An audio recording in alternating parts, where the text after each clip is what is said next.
So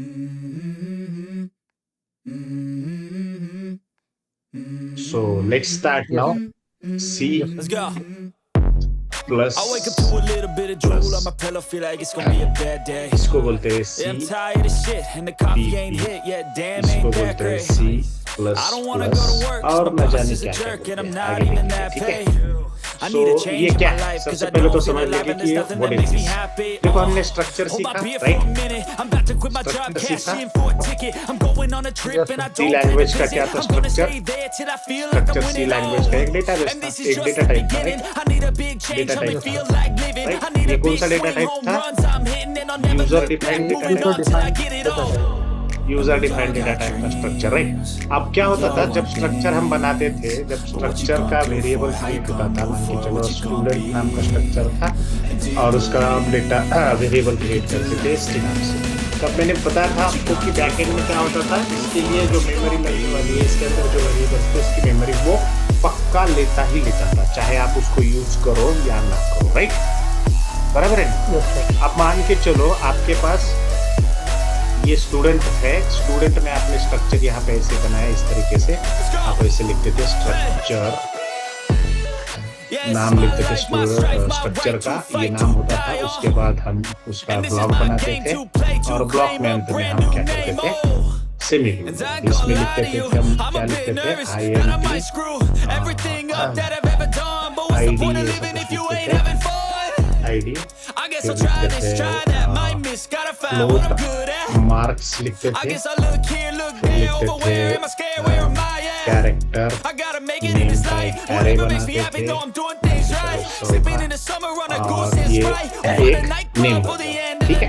तो यहाँ पर क्या होता था, आईडी के लिए मैं मुझे लगता था टीसीसी में 2 बाइट्स, 2 बाइट्स। यहाँ पर मार्क्स के लिए फ्लोट है तो मुझे कितने लगेंगे, 4 बाइट्स, राइट। और ये 100 बाइट्स होता था क्योंकि हर एक कैरेक्टर के लिए, सिंगल कैरेक्टर के लिए एक सिंगल बाइट लगता है, तो यहाँ पर बाइट्स लिखते थे 100 बाइट्स, ठीक है।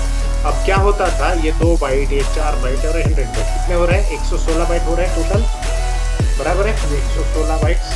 अब एक 116 बाइट्स यहाँ पर तुरंत, जब जैसे ही आप ये बनाते थे वेरिएबल इसके नाम का, तब तुरंत ये अलोकेट होता था ब्लॉक के ऊपर, ऑक्युपाई होता था, राइट। ये बन जाता था, ये स्ट्रक्चर बन जाता था। अब चाहे आप इसको यूज करो या ना करो, अब मैं यूज कर रहा हूं मान के चलो, और यूज करते करते मेरे पास मैंने स्टूडेंट ऑफ एसटी का एक एरे बनाया और इस एरे में मैंने दे दिया 1000। अब मैं क्या करने वाला हूँ, 1000 स्टूडेंट्स के इतने डिटेल्स ले रहा हूँ।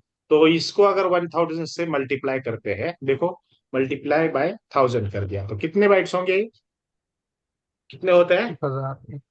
1000 कर दिया तो अब 11 कितने होंगे, कितने होंगे, 11,000 बोला सर. नहीं ना सर, 116 और उसके ऊपर आएंगे 1 2 3, तो ये हो गया 1,16,000 बाइट। अब मान के चलो मैंने 10,000 का कर दिया तो फिर से यहाँ पे एक जीरो बनेगा। मैंने यहाँ पर 1 लाख क्या कर दिया तो फिर से यहाँ पर एक जीरो बनेगा, राइट।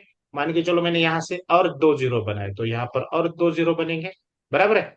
मतलब इतने बाइट्स की मेमोरी मेरी सिर्फ ये बनाने से जा रही है, इसको यूज करने से नहीं जा रही है, हाँ? बनाने से। यूज करने के बाद तो जाएगी ही जाएगी, लेकिन बनाने पर भी जा रही है, राइट। तो इसका मतलब क्या है, इसका मतलब है कि भैया अगर मेरे एप्लीकेशन में इतने रिकॉर्ड्स आ रहे हैं इतने स्टूडेंट्स के, तो मेरा एप्लीकेशन इतने बाइट का रैम खाएगा, यानी कि कितने बाइट का, कितने एमबी का हुआ है ये, नियरली कितना होता है, 1,00,000. 1028 1,00,000.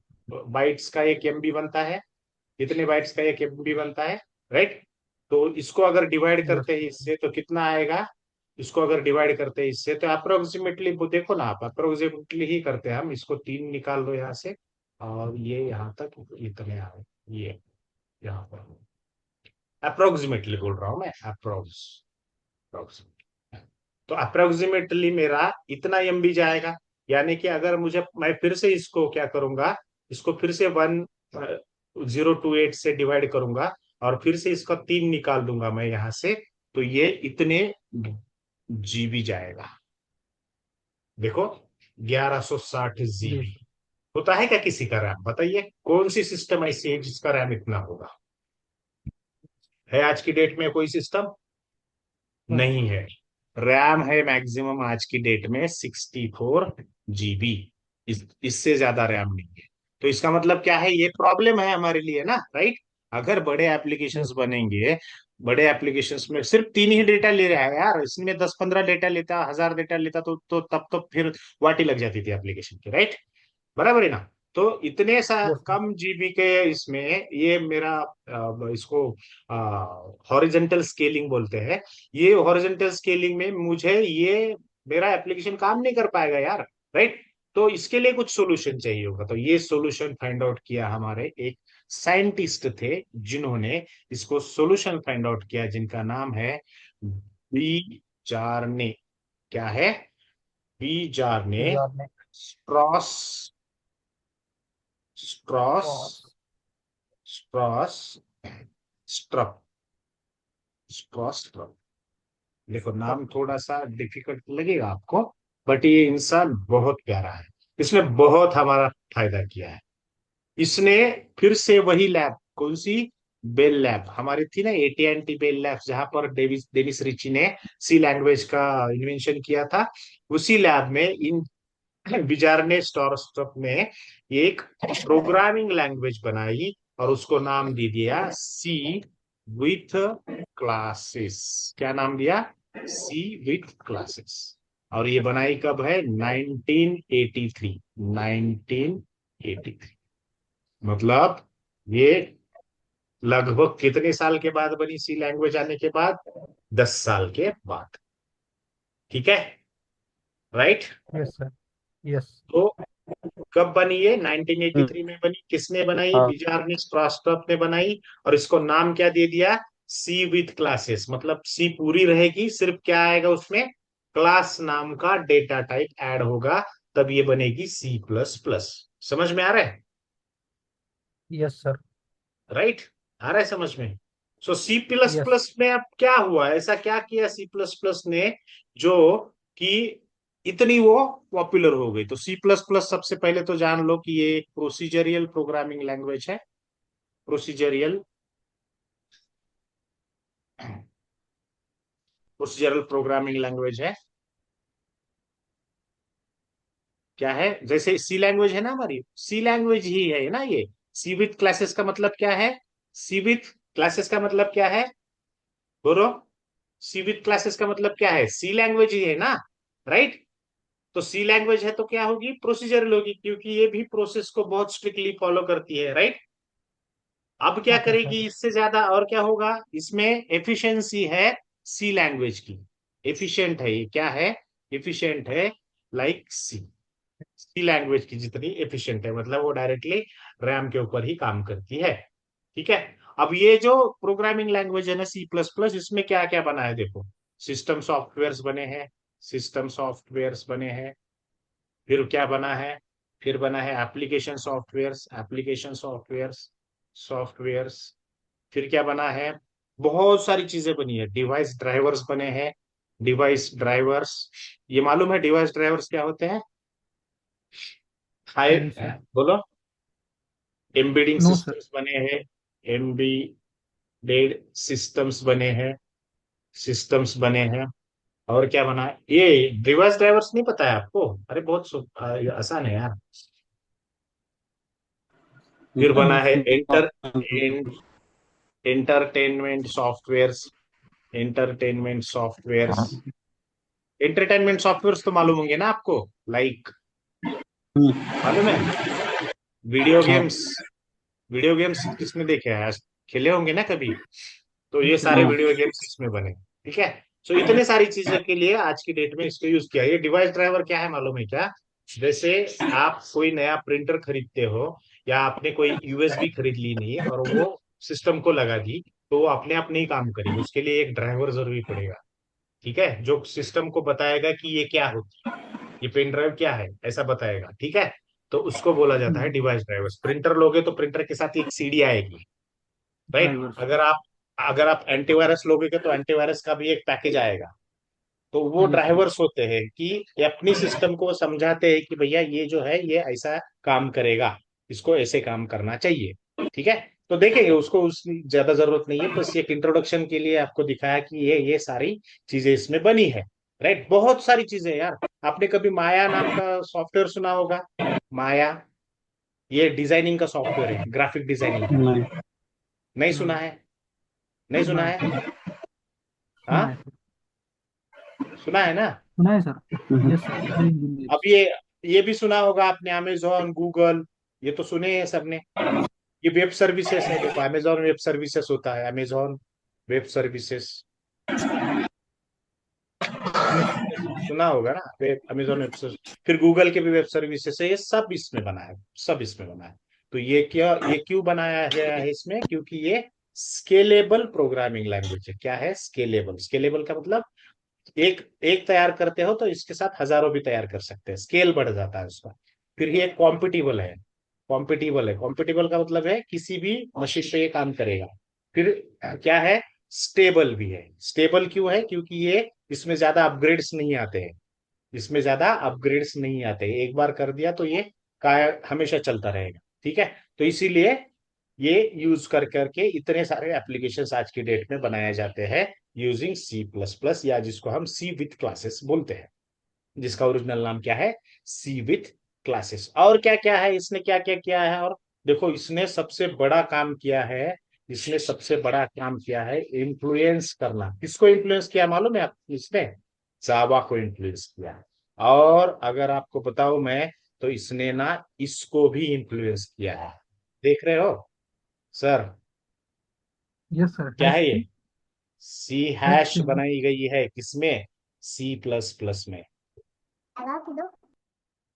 किसमें बनाई गई है? सी प्लस प्लस में। समझ रहे हो? तो ये इतनी बड़ी हाँ। प्रोग्रामिंग लैंग्वेज है, इतनी अच्छी प्रोग्रामिंग लैंग्वेज है। अगर इसको आप समझ जाते हो तो आसानी से आप सी सी हैश समझ पाओगे। समझ रहे हो? Yes sir. हाँ, तो इसका इंपॉर्टेंस बताने के लिए मैंने ये सारी चीजें बताई है। अब ये सी प्लस प्लस नाम क्यों पड़ा है? तो देखो, ये नाम क्यों पड़ा है? हम क्या करते थे? ए इक्वल टू 10 लिखते थे, ऐसा लिखते थे ना, इंटीजर ए इक्वल टू 10 लिखते थे ना ऐसा, सी लैंग्वेज में। हाँ। और फिर कभी कभी क्या करते थे? ए प्लस प्लस करते थे। तो इसका मीनिंग क्या होता था? इसका मीनिंग ये होता था इंटीग्रेट। कि ए प्लस वन, ऐसा होता था ना, राइट? अब यहाँ यस पे सर। सी प्लस प्लस है, इसका मतलब क्या है? C plus one. और ये वन क्या है? ये वन है ओनली क्लास। समझ रहे हो? ओके सर, हम्म। यस। समझ रहे हो? इतना लॉजिक यस। अच्छे से लगाया, इतना अच्छे से लॉजिक लगाया हुआ कि सी लैंग्वेज तो पहले से थी, उसमें एक ही सिर्फ ऐड किया है, क्लास ऐड किया है। और क्लास ऐड करके ही इसको क्या बना है? सी प्लस प्लस बना है। समझ रहे हो? Yes sir. तो चलो आगे फिर देखते हैं। ये समझ में आया आपको? ये मतलब थोड़ा सा पता होना चाहिए आपको कि बैकग्राउंड किसी भी प्रोग्रामिंग लैंग्वेज का, है ना? ओके, हाँ। Yes sir. तो चलो चलते हैं सी प्लस प्लस में फिर। Okay sir. तो सी प्लस प्लस की अगर डिफिनेशन करी जाए तो सी प्लस प्लस को हम ऐसे बोल सकते हैं कि सी प्लस प्लस इज, यहां पर लिखता हूं मैं, C plus plus is an object oriented programming. क्या है ये? ऑब्जेक्ट ओरिएंटेड प्रोग्रामिंग लैंग्वेज है। क्या है? ऑब्जेक्ट ओरिएंटेड प्रोग्रामिंग लैंग्वेज है। अब ये ऑब्जेक्ट ओरिएंटेड का मतलब क्या होता है? ऑब्जेक्ट ओरिएंटेड का मतलब भी समझना पड़ेगा ना उसके लिए हमको, राइट? Yes sir. तो ऑब्जेक्ट ओरिएंटेड का मतलब होता है कि it is a concept, it is a concept of programming.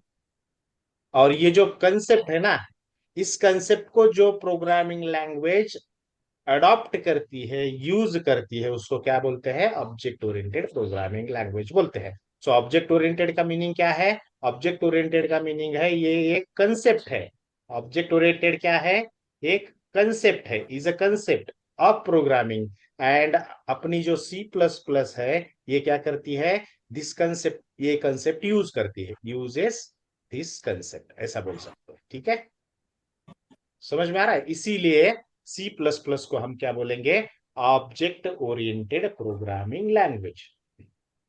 ठीक है ना? अब ये कैसे यूज करती है? तो इम्प्लीमेंट करके, ये जो कंसेप्ट होते हैं ना, ये कंसेप्ट इसमें इम्प्लीमेंट होते हैं। जैसे हमने देखा था सी लैंग्वेज के कंसेप्ट क्या क्या होते हैं? सी लैंग्वेज का कंसेप्ट होता है INT, ये कंसेप्ट हो गया ना इंटीजर, राइट? ये कंसेप्ट हो गया यस सर। इंटीजर। अब ये इंटीजर कंसेप्ट वही यूज होता था सी लैंग्वेज में, राइट? यहाँ पर भी होगा ऑब्वियसली, क्योंकि ये भी क्या है, सी ही लैंग्वेज है, लेकिन ये सी प्लस प्लस क्या है, सी प्लस प्लस में क्लास को अडॉप्ट किया है, क्लास एक बढ़ाया है, और ये जो क्लास है यही कुछ नहीं है, ये क्या है, ऑब्जेक्ट ओरिएंटेड प्रोग्रामिंग का एक कंसेप्ट है, राइट? अब इसको और अच्छे तरीके से अगर डिफाइन करेंगे तो क्या होता है, देयर आर सेवरल कंसेप्ट, इस कंसेप्ट के कुछ फीचर होते हैं। तो ऑब्जेक्ट ओरिएंटेड प्रोग्रामिंग के कंसेप्ट कंसेप्ट ये वहीं पर वहां पर भी लागू हो गया सर।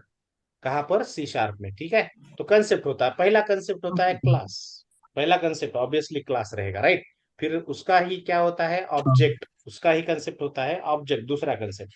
फिर तीसरा है इनहेरिटेंस। इनहेरिटेंस, इसको हमें एक एक करके देखना है आगे, ठीक है? फिर होता है पॉलीमॉर्फिज्म। क्या होता है? पॉलीमॉर्फिज्म। फिर उसके बाद होता है एनकैप्सुलेशन। पॉलीमॉर्फिज्म।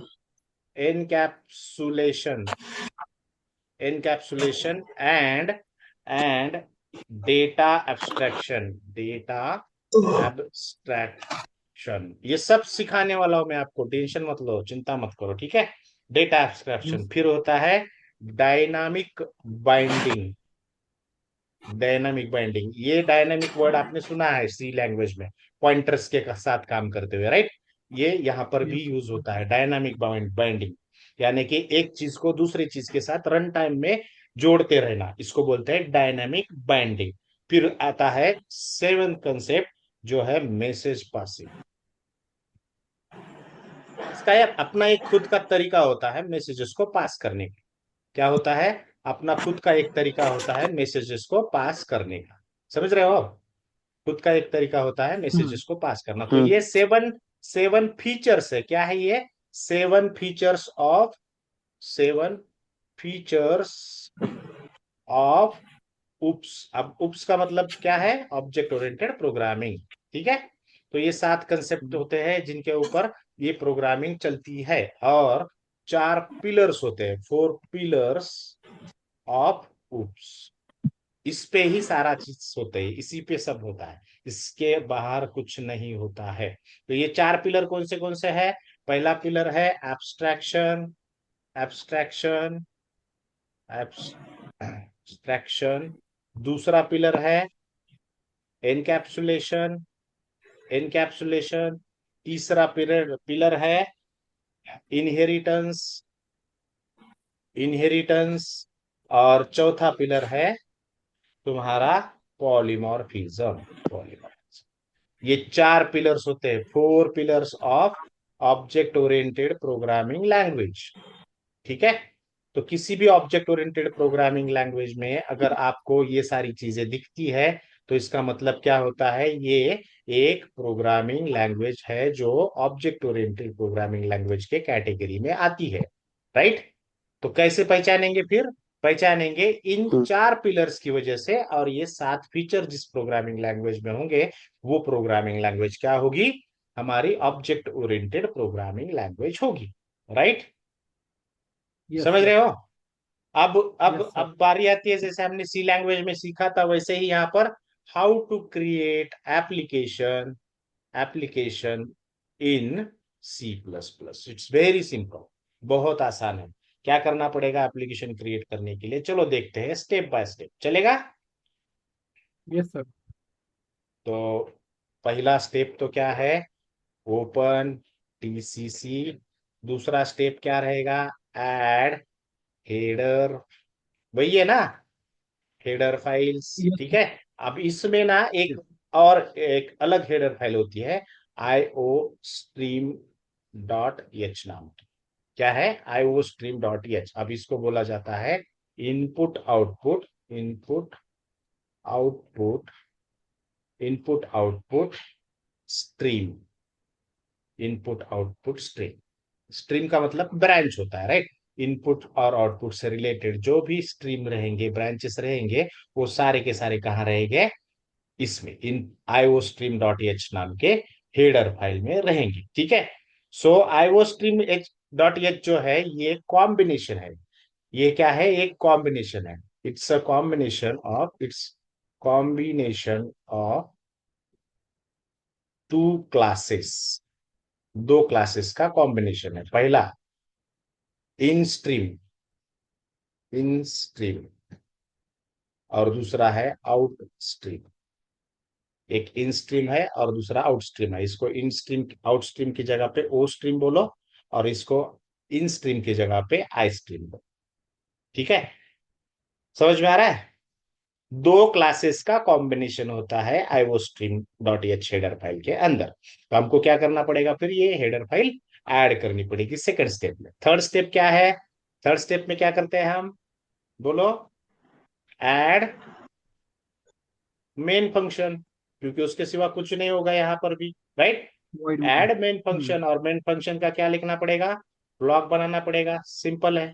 इसके सिवा चलेगा क्या कुछ? कुछ भी नहीं चलेगा, राइट? और इसके अंदर फिर चौथी स्टेप में क्या करना है, लॉजिक लिखना है। लॉजिक। लॉजिक लिखना, इसके अंदर चौथे स्टेप में क्या लिखना है, लॉजिक लिखना है, राइट? चलेगा? Yes sir. अब चलते हैं, इसका प्रोग्राम हम एग्जीक्यूट करके देखेंगे कैसे बनता है, राइट? तो हम सिंपल कुछ ना कुछ प्रिंट करके देखेंगे आउटपुट की स्क्रीन के ऊपर। ठीक है, तो चलो yes sir. Turbo C plus plus खोलते हैं।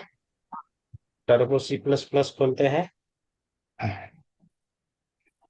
उसी तरीके से जैसे हमने सी में खोला था, इसके लिए भी हम सेम आईडी यूज करेंगे। दूसरा आईडी नहीं यूज करेंगे, क्योंकि ये भी कुछ नहीं है। तो ये भी क्या है, सी प्लस प्लस, ये भी एक क्या है, हमारी सी लैंग्वेज ही है। ठीक है, सो यहाँ पर हम मैं लिखता हूँ demo of C plus plus program, demo of CPP program, और एप्लीकेशन लिखे हुए यहाँ पे, एप्लीकेशन। ठीक है, अब क्या करना है मुझे, मुझे आईओ स्ट्रीम डॉट एच नाम की हेडर फाइल यूज करनी है। कौन सी? IO stream dot H header file, right? अब ये कोनियो डॉट एच लगने वाली है क्या, मुझे बताइए? ये लगेगी या नहीं लगेगी, हाँ conio dot H? Sir, clear लगेगी ना, क्लियर स्क्रीन के लिए। बिल्कुल लगेगी, और बिल्कुल लगेगी, बिल्कुल लगेगी, 100% लगेगी। ठीक है, राइट? क्यों लगेगी? क्योंकि यहाँ पर भी यस। वही चीज होगी ना, यहाँ पर भी वही चीज होगी, क्योंकि ये भी सी लैंग्वेज ही है, राइट? अब हम क्या यस करेंगे, सर। हम सीधा सीधा एक आउटपुट प्रिंट करने वाले हैं। ठीक है, हम क्या करने वाले, इसको मैं निकाल देता हूँ, हमारा सी का कोड था, इसको मैं निकाल देता हूँ। हमको आउटपुट प्रिंट करना है। तो देखो आउटपुट कितना सिंपल है। यहाँ पर क्या लिखना पड़ेगा, प्रिंट एफ नहीं लिखना है। अब क्या करना है, सी आउट लिखना है। और ये एक ऑपरेटर है, डबल लेस देन का एक आउटपुट का ये है ऑपरेटर है, उसको यूज करना है। ठीक है, और इसके अंदर लिखना है hello this is C plus plus, that's it. हो गए, कंपाइल किया, रन किया, देखो आ गया, hello this is C plus plus, आ गया। सर आपने स्क्रीन शेयर की है? स्क्रीन नहीं दिख रही है आपको? नहीं। बता, बोलना चाहिए था आपने, मैंने तो पूरा प्रोग्राम लिख दिया। चलो कोई बात नहीं, अभी करते हैं।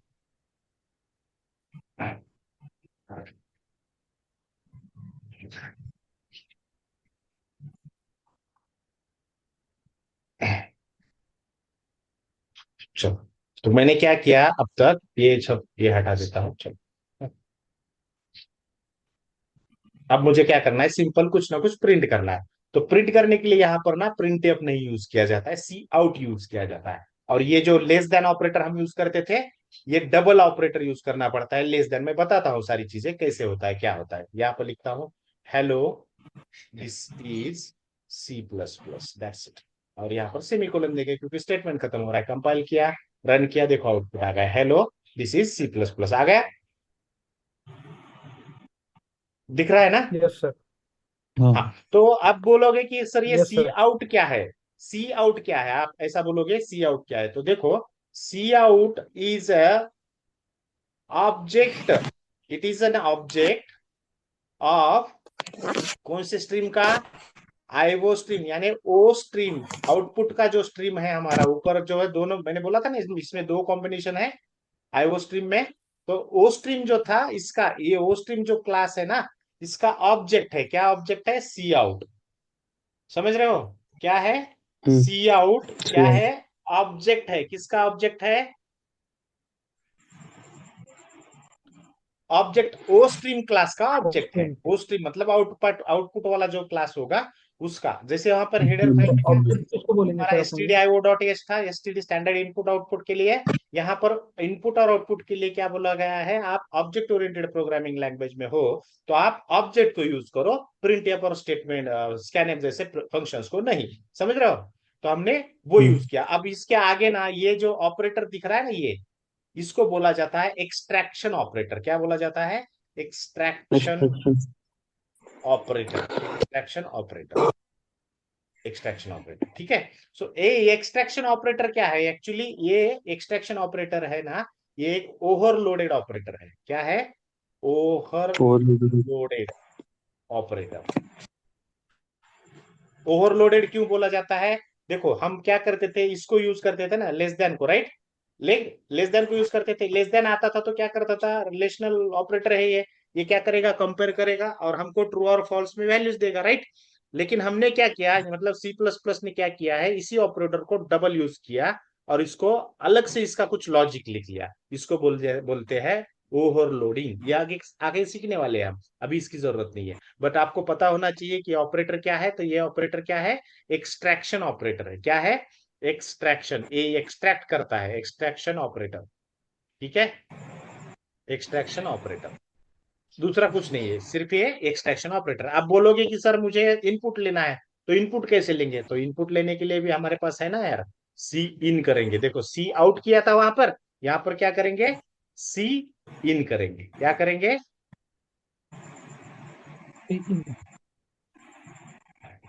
सी इन करेंगे। देखो दिखाता हूं मैं, सी इन करेंगे।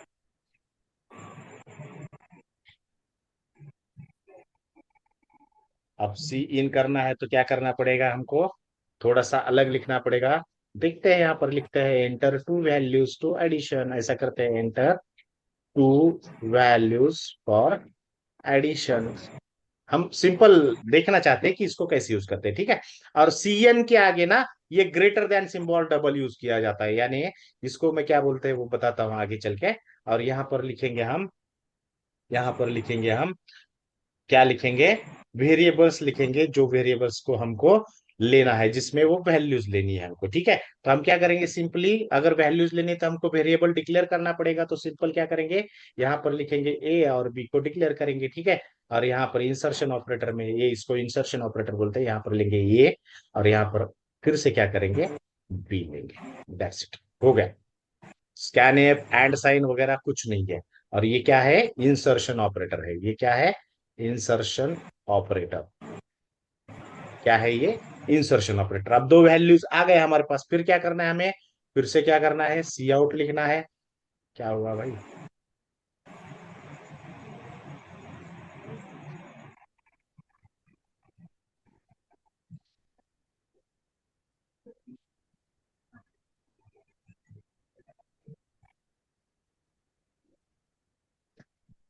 इसमें काम करना बंद कर दिया कर दो।